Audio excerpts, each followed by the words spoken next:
Hello there and welcome back to our email etiquette program. In this particular session, we're going to look at several subjects. And the first subject we're going to look at is email and online copyright. Even though the internet and the web is very accessible to everybody, we must not assume that it is a public domain and that everything belongs to everybody else. Over the years, many people have tried to use photos, texts, etc. from sites using the excuse that it's a public domain and therefore nothing is wrong. However, that is wrong. Sites have been shut down when copyright holders find that a lot of the information taken from their sites has been used for other purposes. Blogging is now very popular and easy to use, and many people think they can post emails that are sent to them privately or copy articles or other people's blogs. They think they can simply post these onto their own blogs as well. Well, that is wrong. If you use another person's work, whether it's graphic or whether it is an email or a blog, then you definitely are copying their work. And unless you ask their permission to do so, you're going to be in trouble. Copyright is in place upon creation, and those people created those things. Some people don't actually mind if their work is used or their articles are used, so long as permission is given and so long as proper reference is given to those particular articles. So credit must be given where credit is due. This is something very simple to understand. However, many people think that the web is big and that people won't find out about all of this, about the fact that they are taking words or graphics or information from websites, etc. But do be very careful about this. This is monitored. People do monitor how things come up on the internet, and if anybody is indeed taking without permission and without due reference to that information, taking that without properly asking for permission. Copyright is still in force, you know. The bottom line is these things don't belong to you. Forwarding or copying anything created by someone else without their permission is very wrong. And so the idea is, if you want to use anything that you see on the web or whatever, do ask permission for it. That's a simple courtesy. You may get permission or you may not, but at least you are doing the right thing. So do remember this point when it comes to online copyright. It does exist. And also, as we said about the emails that happen in your workplace, the author, the writer, has the copyright on the information contained in those emails. As I said, quite often we forget this because we think the internet's so big and so public. But do remind yourself very much about this important point. Next up, we're going to look at seeing red in business emails. When senders change certain verbiage within an email to the colour red, they are making a point, and a strong point at that. That's right, isn't it? Because they've highlighted it in red. They use red to indicate or emphasise that an extra effort has been taken by the sender to ensure that the recipient understands. This is something that happens quite frequently, and we all do it. So, red is often used as a way to emphasize only certain points. But many people ask, what did they mean by using red for certain words in their email, or were they yelling at me?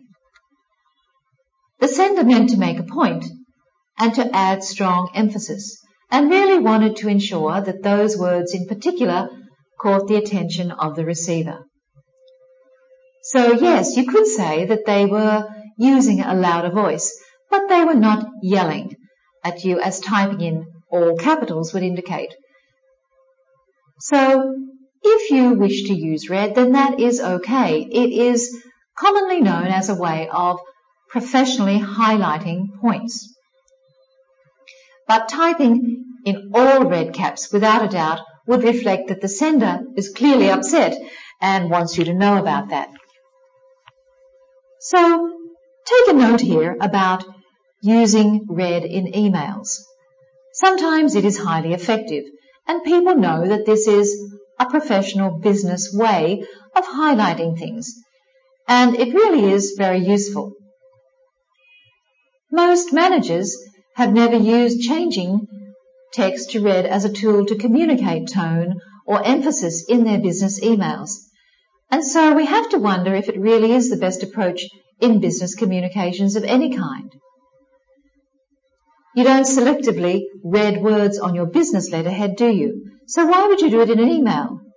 Simply because you can? Why not work on choosing proper words? I know sometimes using red can be very effective, but also let's take a look at using proper communication and proper language as an alternative to using the red. These can relay your intent and your tone, just the proper words themselves. The English language, as we tend to forget, can explain things very beautifully and very clearly, and you have a lot of words to choose from. It is easy to lapse into using red, and I think if it's done in a very selective way, it can be very effective. But also do remember that sometimes when we look at red, we do regard it as a rather angry colour. It could be that you might like to change your colour if you still wish to use a colour as a highlight. You could look for something that is softer on the eye. Red, as we know, has a long history of being an aggressive colour, and also red means something is wrong. Red can also mean something is correct when we use it in a tick. So we have used red to convey various meanings of things in the past. For the ancient Romans, a red flag was a signal for battle, and because of its visibility, stop signs, stop lights, brake lights, fire equipment, etc. are all painted in red because they stand out in this colour. So if you do see red in an email, then you must realise that the sender really wanted to make a point. They really wanted to make sure that you didn't miss this particular issue. So it's no need to wonder what they mean by doing it in red. It's quite obvious. And if you change text to red, don't be surprised if the recipient's response indicates that they are in fact seeing red as well. So be careful. Depending on who that recipient is, they could get quite angry. To see red is to be angry. So depending on your relationship with your business colleague, use red appropriately. Quite often when we are exchanging contracts or exchanging a lot of detailed information, it is easier when you exchange these documents to highlight those areas that need to be reviewed or changed in red. And really that is quite acceptable. Of course, if each of the sides understands that that is how they're going to run with this.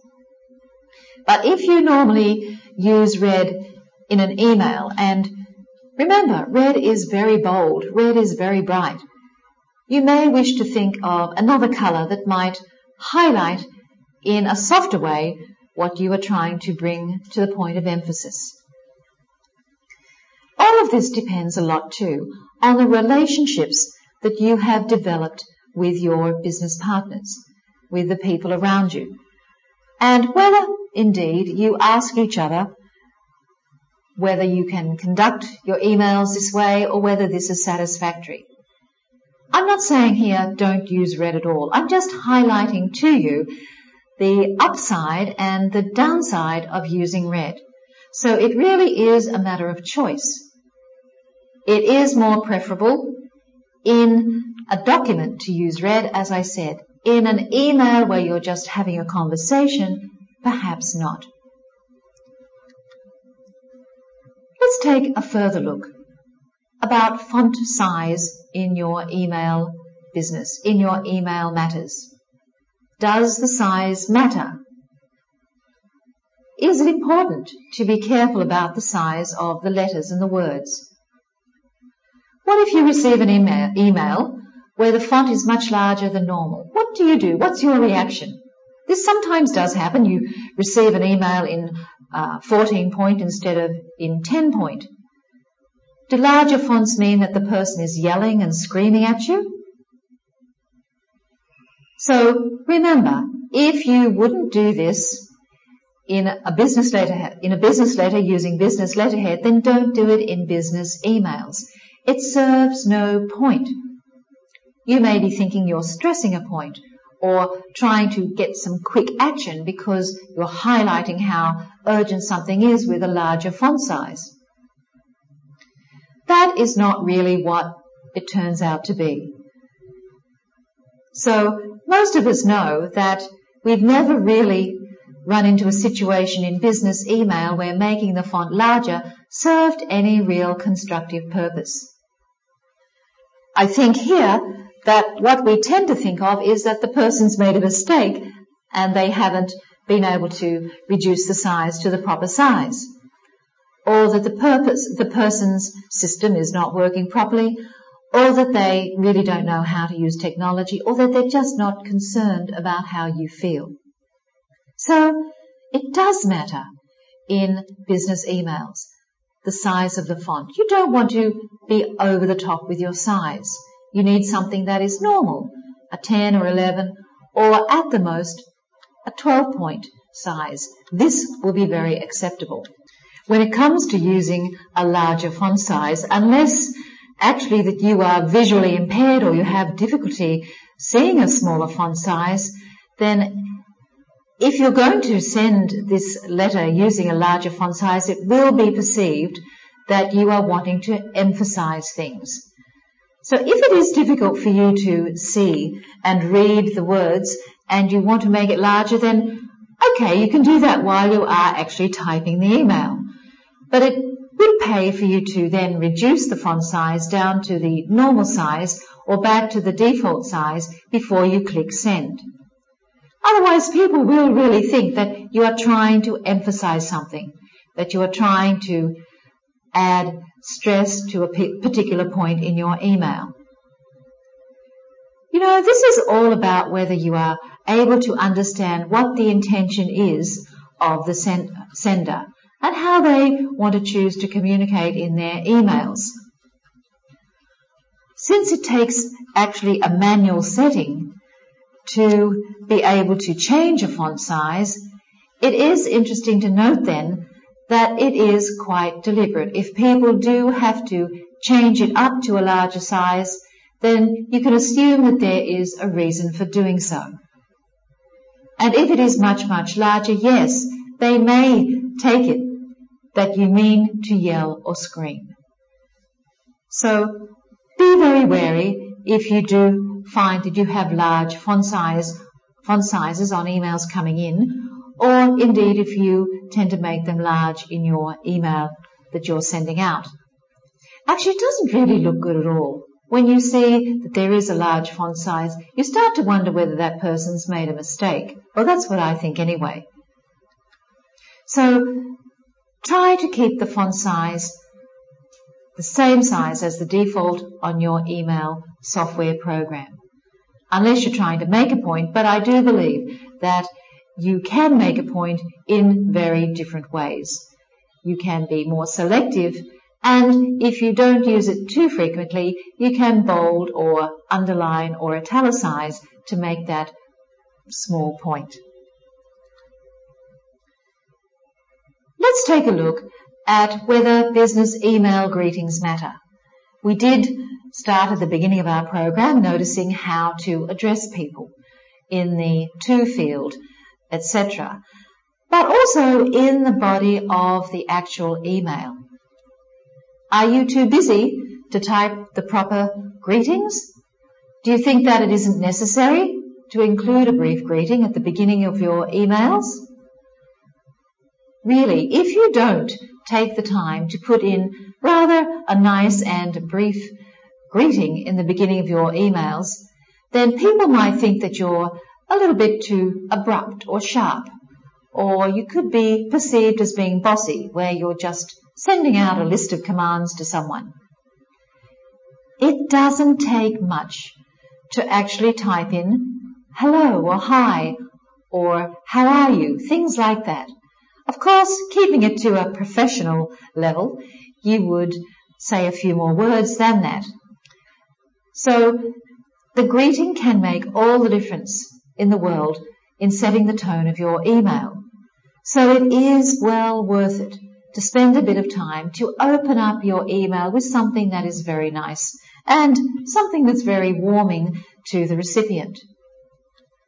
Certainly you like to have the proper greeting at the emails you receive. Is that right? Yes, of course it is. We like to be addressed in a correct way and in a very nice way, and we like people to ask how we are. That is our usual behaviour. And so, when you call clients or associates on the phone as well, you also don't just start going on about the subject matter, do you? We always say hello. We greet people. There's always that nice chit-chat, that little bit of introduction between each other that breaks the ice and that opens up the next part of the conversation. Really, it is important that communication, no matter whether it is in email format or certainly in verbal format, people do prefer to communicate with those who reflect the basic courtesies and those sorts of people who present themselves in a very friendly manner. This is normal, and this is what we have grown to expect. And certainly when it comes down to business, business is all about relationships. And people do business with people. They don't do business with machines. They don't want to. They want to do business with the human element. And therefore, the more rapport and the more building of those relationships you can do together, the better your business will be. You can start up new partnerships. You can have great relationships and great success depending on how you communicate. If you don't give simple, courteous greetings, then people may just want to walk away from you. They may really not wish to continue and do business with you. It's a very real thing to say. Some people get so turned off by the fact that you come across rudely. I've heard many people in business say, I'm not going to continue with them. They're just very rude. Why should we have anything to do with that company? So people do think about these things. People do watch and observe the courtesy factor. And if you really want your image to be professional, then you really do need to look at everything about your emails. That simple few words or the opening line or 2 lines in your greeting of the other person, that can say so much. It's the icebreaker to what comes next. It really does take very little effort.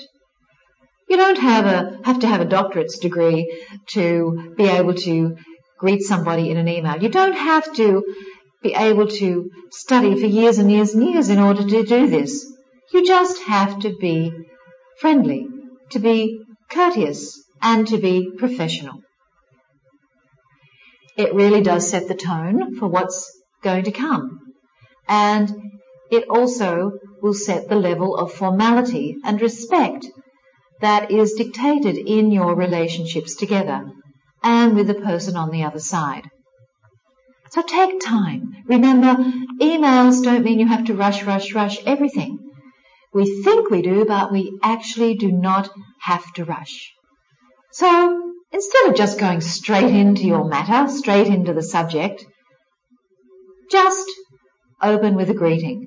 Don't go straight into questions. Don't go straight into demands.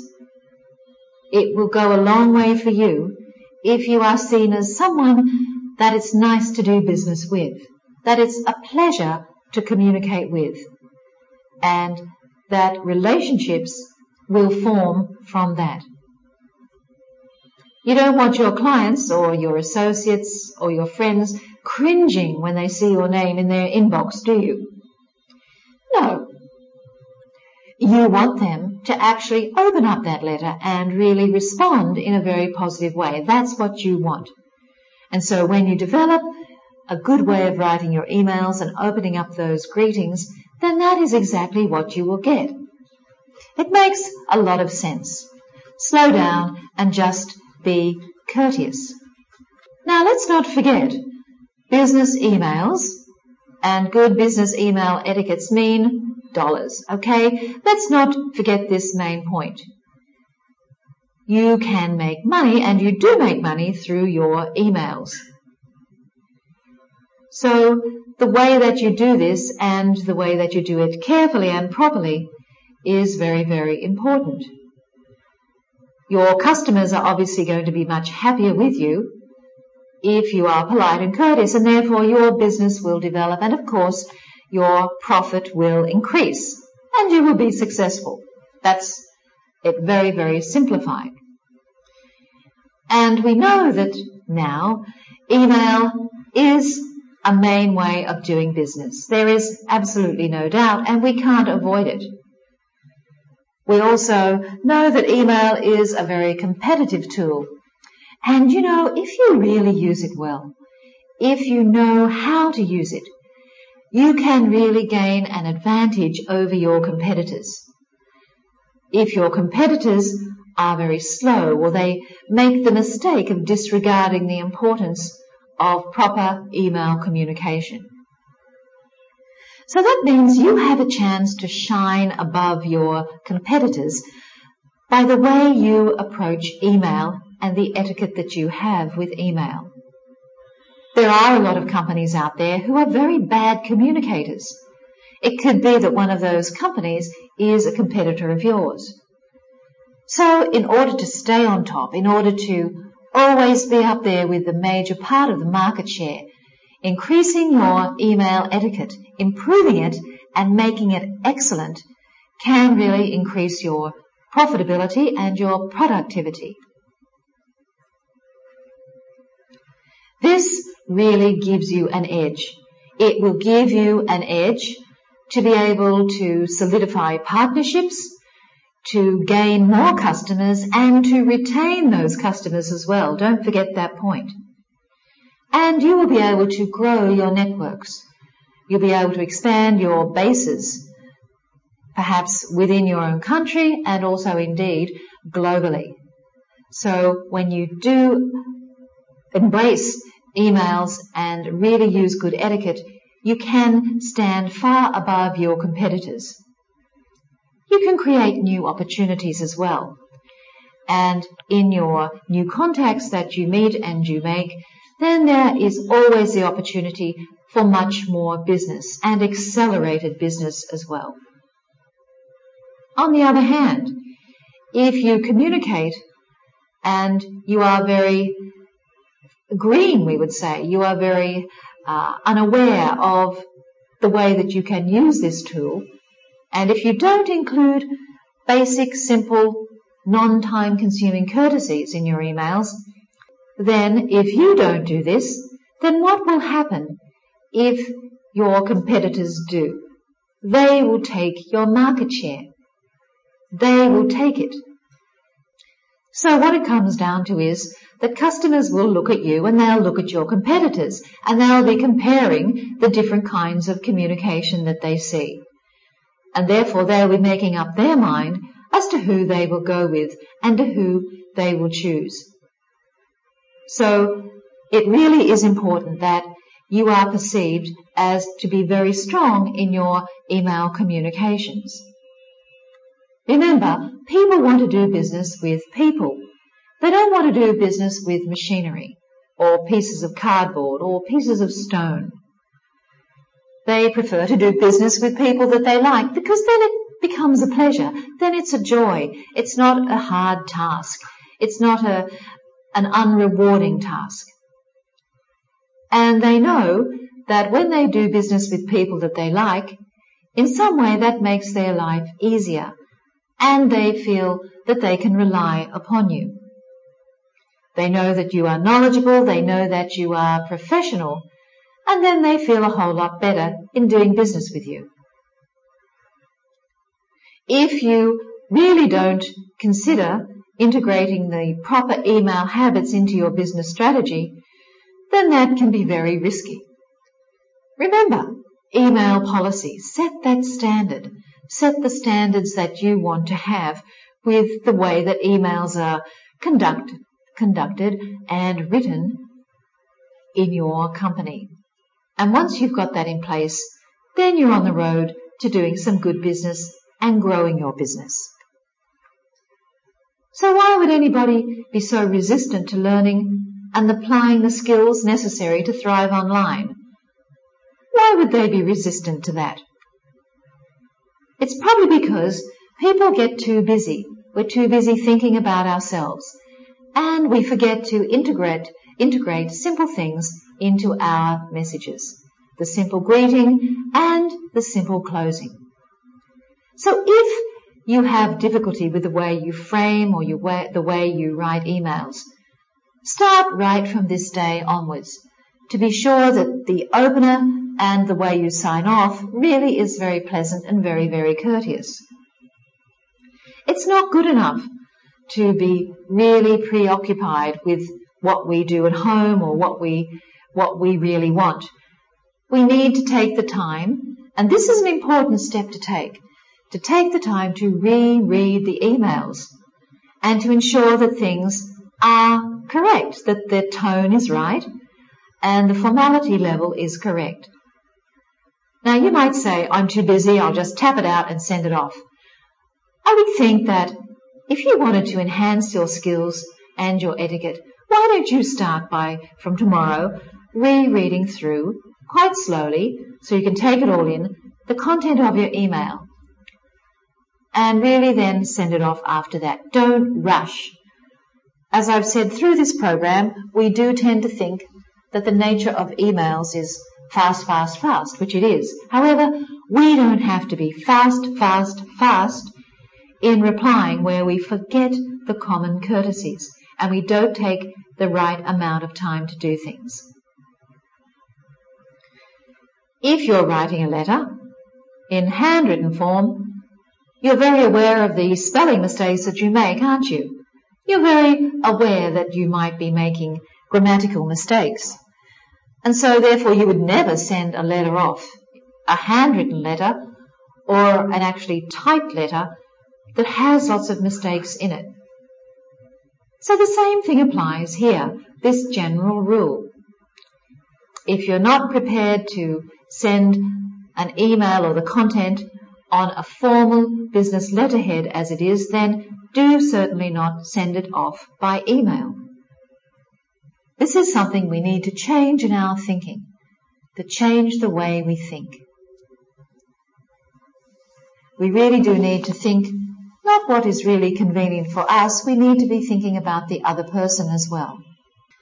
Next, let's take a look at the email away message etiquette. When you do travel from your place of work, when you are away from your office for any lengthy period of time, there are email autoresponders, also known as automatic replies, or away messages that are quite often used in companies around the world. But sometimes these are used without a full understanding of how and when they should be used. So you do need to study up on this. You do need to be very careful. I have quite often seen the message come back, this person is away, etc., and they are very impersonal, they really are. They're just meant to inform, of course, but sometimes you do have to be careful about how they are structured. And also, don't forget, this type of response is not always appropriate. It's not always the recommended way to be able to inform people that you're not in the office. So here we have, in this segment, 5 easy tips to help you use your auto responses or your autoresponders properly, with knowledge, understanding, and of course with courtesy. Don't forget, every time a response comes from you, it has to reflect your professionalism and your courtesy. And we can also learn to do that with the autoresponders. When you are using autoresponders for your business away message, make sure that you engage the autoresponder just before you leave the office. And then you write yourself a note to disengage that autoresponder. So it is one of the first things you do when you come back. You know, I have seen so many times people have returned to the office and they have forgotten to take off the autoresponder. So this is something you really do need to be mindful of. It could be that you've got some system set up where it will alert you, and that is very good and professional. So make sure that you follow those things. Really, when we do see the autoresponder up there and we know that that person is in the office, really it does mean that you don't give attention to detail, that you're not following the proper etiquette. And people may wonder that you might be trying to avoid them perhaps when you're back at the office and you haven't yet removed that message. So just think about that point. Don't forget too that a greeting and a closing, including your name and your position, should also be a part of your away message. Try to personalize it as much as you can. Maybe you don't have time, you're off in a hurry. Well, that's really no excuse. Try to make sure that it is courteous at all times and includes that greeting and a closing. Business away messages should also have your name in them, and let people know how long you will be unavailable, the phone number if they need to contact you, and email address of someone else, or the phone number of someone else as well, that can be contacted when you're away. This is very proper etiquette and proper protocol. So once you have that in place, then there's really no need for you to worry. Things will look good to those people who receive that responsive message. You've done your job and things are looking very professional.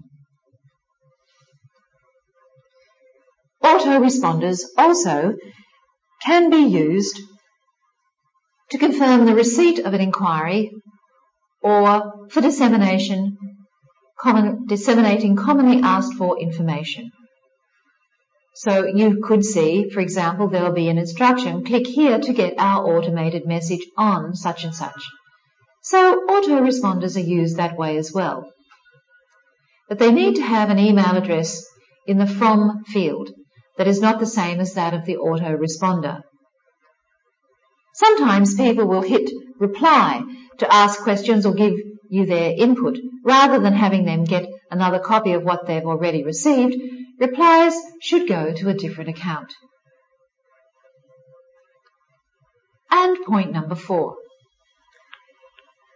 When you are subscribing to email lists or forums or discussion boards, etc., or when you're simply wanting to request information, do refrain from using an email address that has an automated response attached to it.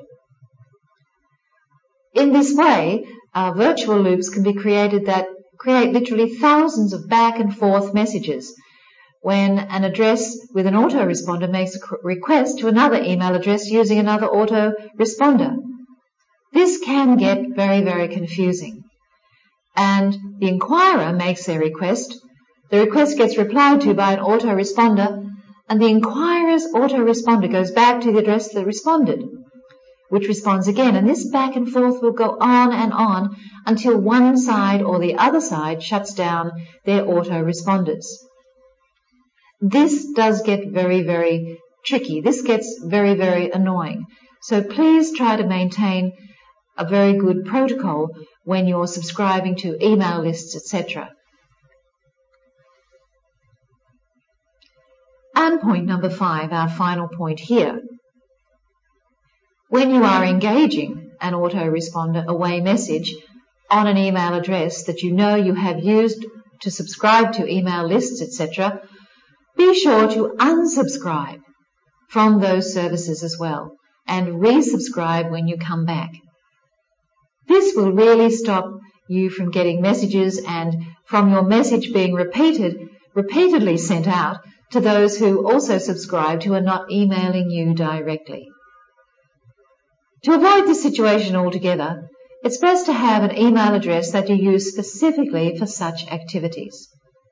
So as you can see, you can get very tied up with autoresponders.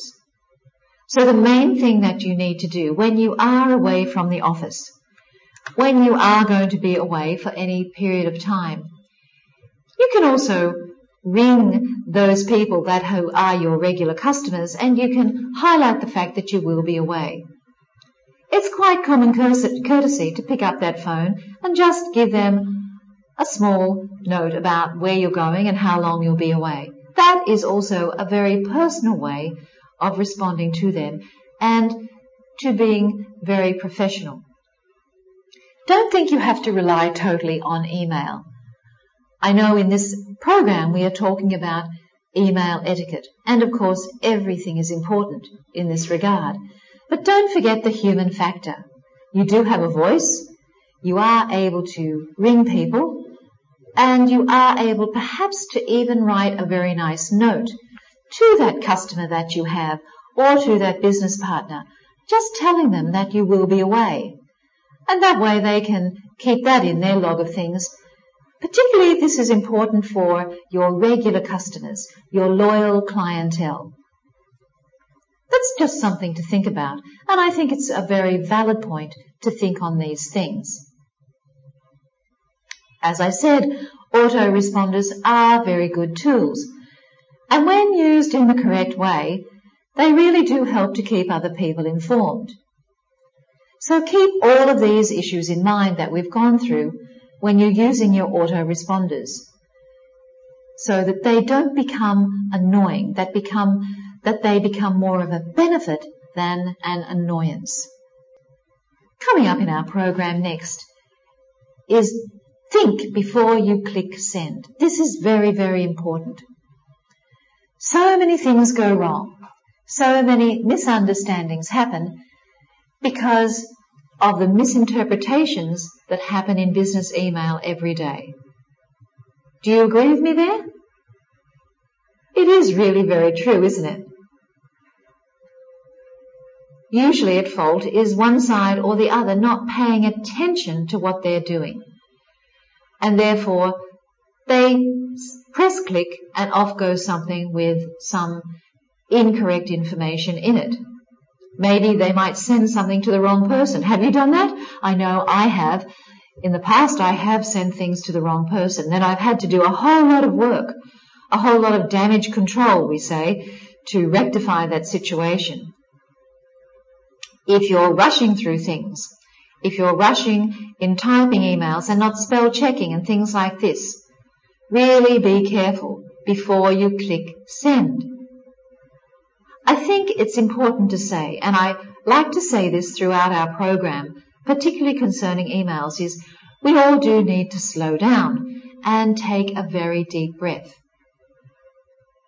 Email, because of its very nature and the consequences that come because of it, is one thing that never benefits from a rushed approach to it.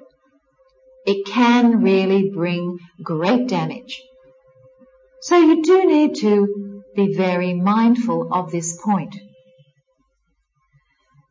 Don't rush, don't get angry, don't think you're in a race, don't think that people expect the response immediately right now because they sent it 10 minutes ago. Try not to think that way. You do really need to slow it down. Take a deep breath and then click send. If you can exercise a bit of self-control, if you can not let the email be your master, not let the computer be your master, then you will come across in a very professional way. You won't make mistakes. Nobody wants to make mistakes. We like to avoid them. And so this is something very important for you. If you're inclined to click send, in a rushed way. I'd like to continue and finalize this session with this particular topic. And here we are going to be talking about marketing on message boards and forums. To this day, marketing and message boards and forums are still one of the best ways to get word out about your business. If you can share your knowledge and your experience and help others, then you can also have a very successful business. If you can participate with others in forums and groups and offer your expertise, offer your experience to them, then they get to know you.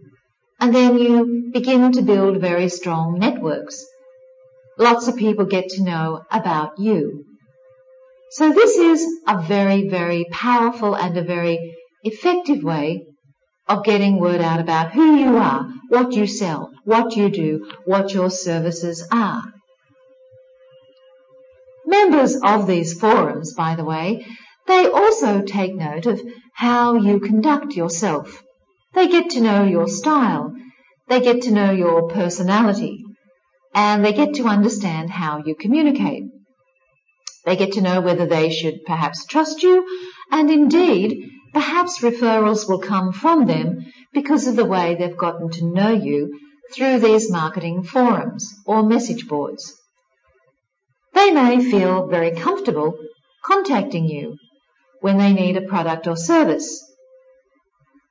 That may accelerate your business as well. And the reason why they feel comfortable in contacting you is that they've grown to trust you. They've watched you along the way in this message board or in this forum.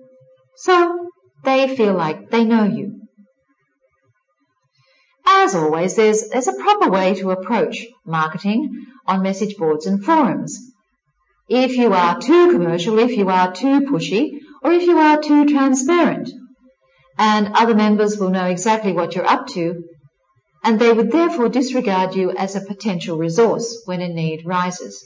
So do be careful not to be too extreme one way or the other. So it means that you need to find a middle road, a middle way that is going to be very, very effective for you to make this a much more enjoyable procedure or task. You want to make it also a very constructive and a very productive experience as well. So let's follow through these tips that will help you do exactly that. One thing, and the first thing that you can do to make sure that you're going to be very effective at this, is to review the rules for the message board and really follow them. It's important that you do this because you are just one of many people. And the reason why there are rules up there is so that everything can flow very smoothly and be efficient and help everybody else. So if you find when you're reviewing these rules that you don't like the rules, then the simple answer is search out another board. Look for something that perhaps has a better feel for what you want to do, for what you feel is appropriate. And if that's the case, then you will find that you will follow it much, much more closely. It is the actual right of the owner of the message board to be able to dictate the terms of how people use this message board. So therefore the choice is yours. If you don't like it, then move on somewhere else. There are plenty out there. There are numerous message boards out there ready and waiting for you. Or if you really can't find anything that's appropriate, then you can start up your own. Why not think about that alternative as well? But really, in reality, you'll find that most rules are common sense. And they're there to ensure that the boards remain on topic and that every member gets value from those message boards. So there's a reason behind that. Don't feel that it's a bit of a tedious thing to have all these rules. There is a reason behind that. So as you can do business well, and so as all the other members as well can have very successful marketing through these boards. So that's the first tip. Review the charter or the rules of the message board. The second tip that you can follow is really to set up your profile, to include a link to your site. Now this is really very, very important, and it goes without saying. Configure also your signature file to include your link to your website. And also, if you want to, add that slogan or a note of a special offer you may have. So out there on the message board, there you see your profile or your signature file there that really is softly marketing you. It doesn't matter actually whether this particular forum or message board is concerned with only personal interests. It could be hobbies, etc. But it also means that those people who go to that message board could be also your business market. And this information can direct interested people your way. Remember, you need to spread your fingers everywhere, and you may get interest from all sorts of places. Really, it is a good rule not to post up a sales pitch about your business. And even if you might be asked to do this by other members of the board, be quite humble about it and be brief. And the best thing to do, rather than post up some long, elaborate sales pitch, is to point out to people your site that is up there for more information. That really is the more appropriate way to handle this kind of situation. So think about that. Don't try to be too upfront. Don't try to be too pushy. Remember, courtesy and a little bit of humility up there on the message board is important, because you want people to link with you, to get to know your personality, and to think of you in a much higher regard. So, in this particular point here, use your knowledge, use your experience to contribute to the conversations, rather than coming down heavily with a sales pitch. And let your signature file soft market for you. Soft marketing can be very powerful. It's branding of you. So let it do its job. We have point number 3. This tip to help you in marketing on message boards and forums. So if you are new to this, new to the message board, hang around for a while.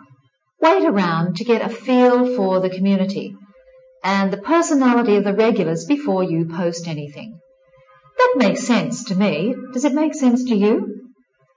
Try to get a feel for who is up there. What are they thinking? That means that you have a much clearer objective as to what you need to post up there, what information is going to really work for you and to get your business known. So you might be participating in a very established community. So you want to make a good impression. You don't want to jump in and burst in with things where you don't really know what's going on in entirety, and you don't really have a good feel for how people might react to that.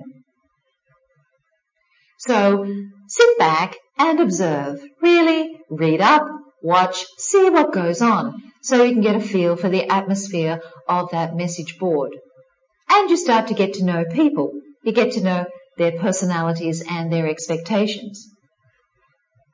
So a little bit later on, when you are posting up for the first time, in a first post, you can have a short introduction about yourself before you comment. This is recommended, and it helps you start to become part of that community. So people then say, oh, here's a new person. Let's welcome him. They are interested in you, and then you can begin to contribute. Point number 4 in this segment. Do keep in mind that there will always be differences of opinion. up on that message board, in that forum, not everybody's going to be agreeing. And actually, in lots of respects, that's a good thing because it makes people think. So try to remain objective and not personalize issues if that's possible. Try to be rather objective and neutral about certain issues. Really, the main thing of posting yourself up there is that you want to rise above all the arguments and the exchange of very directed opinions that might go on. You want to leave a very good impression, a very professional impression of who you are and the company that you represent. Now, that doesn't mean that you can't disagree with other people, but disagree in a way that you are firm and that you express your opinion in a very clear and precise fashion, without resorting to name-calling or getting nasty or slurring other people just to make your point. Try to be assertive in this particular situation, standing up for what you think is right and the opinion that you believe in, and expressing that in a very positive way. So it's not really going to harm other people. Losing your temper in these sorts of forums will not only reflect on you, but on your business as well. So then, if you do that, you have absolutely lost every opportunity, because people do remember. And don't forget, people in forums and message boards, they know each other. They also can write to each other independently. And they may not recommend you and may talk about you outside of the actual forum. And point number 5. If you've put your post up there, be sure to edit down or down edit and remove any part of it that you are replying to that is no longer necessary to the ongoing conversation. This includes anything with the arrows here that no longer applies, and the previous poster's signature files. Try to get that all out of the way, because otherwise it is really excessive. So learn how to use the forum interface, which can help you down edit posts that you reply to. This makes sense, so it makes your posting and your contributions much more efficient. And also, it will show your command of the technology in which you are participating, while you're keeping part of the conversation focused and keeping it easy to read by the other members. People don't want to see you come in and disrupt the way that things have been smoothly operating. So it needs you to be very technically savvy about how to edit in your post and how to down edit. You know, making these sorts of efforts, they may seem very small efforts, but they're very, very important ones. And they really will be appreciated by your fellow members. It will give them an idea also about you and what it will be like to do business with you. So this can be very, very beneficial to you and to your organization. Then we have our last point in how to make message boards really work well for you. And this goes without saying, it's really common sense. Always review your posts before you click send or you click post. Really review them, because that's going to go up there on that forum. Don't forget, that forum may have hundreds of members or thousands of members. So each and every one of them will see what you have posted on it. You never know who may pop up or who may pop by and review your post. It could be that a customer of yours sees it. So they're going to really be watching because they know you, and then they're going to read intently all about what you've written in your post. It could be a potential new major account as well, or a new opportunity for you. So make sure your post expresses all the appropriate things, especially the appropriate tone that you want to convey. Try to remember that most forums provide you with also standard emote icons, so you can do just that with these icons and click. Be sure to check as well that your spelling is correct, that your grammar is correct, because you do want to look the part of the professional. You don't want to look as though you're sloppy. You don't want to look as though you don't know how to write a proper sentence, or you don't know how to spell words correctly. You're speaking in your language, by the way, so therefore normally you should be a master of that language. You shouldn't be making mistakes. So all of this really does reflect back on you, and all the members of your forum, when they see that you do write very well and intelligently, then that will lift the image. Your business image is lifted, your self-image is lifted, and your level of professionalism is certainly up on a good level. Participating in forums is an excellent way to get your message out about your business. But do remember that you need to follow email etiquette in order to do that. Everything that we have touched on in this program means that in terms of etiquette and email, you need to be very wise and very careful as to how you approach your communications through email. If you approach as a professional all your email communications, then you will receive benefit in return. Benefit in the terms of greater business productivity, greater success, and also a level of fairly good self-esteem about who you are and how you conduct business. So in summing up this section on email etiquette, we certainly have run through quite a lot of subjects in this program.